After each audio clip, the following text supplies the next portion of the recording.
बिस्मिल्लाहिर्रहमानिर्रहीम अस्सलामु अलैकुम वरहमतुल्लाहि वबरकातुहू। आज के दर्स में हम इंशाअल्लाह आपको एक नहवी क़ायदे के बारे में बतलाएंगे, लिहाजा आपसे गुजारिश है कि वीडियो को मुकम्मल देखें।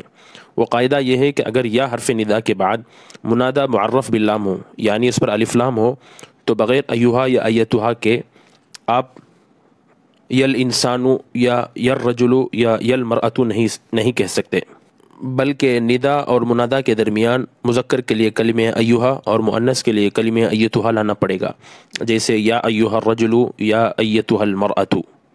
अब कलिमे अय्युहा और कलिमे अय्यतुहा की नहवी तरकीब के मुतालिक चंद बातें मैं आपके सामने पेश करता हूँ। कलिमे अय्युहा या अय्यतुहा के बाद अगर इसमें मुश्तक़ आ जाए, यानी इसमें फ़ाइल, इसमें मफ़ऊल, इसमें तफ़ज़ील, सिफ़त मुशब्बह, सीग़े मुबालग़ा वग़ैरह, जैसे या अय्युहल मुअमिनु या अय्यतुहल मुअमिनतु।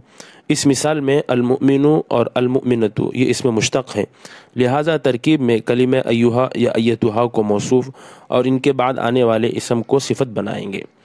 और अगर अय्युहा या अय्यतुहा के बाद इसमें जामिद आ जाए, जैसे या अय्युहर रजुलु या अय्यतुहल मरअतु, तो इस सूरत में अय्युहा या अय्यतुहा को तरकीब में मुबदल मिन्हु और उनके बाद आने वाले इसम को बदल बनाएंगे।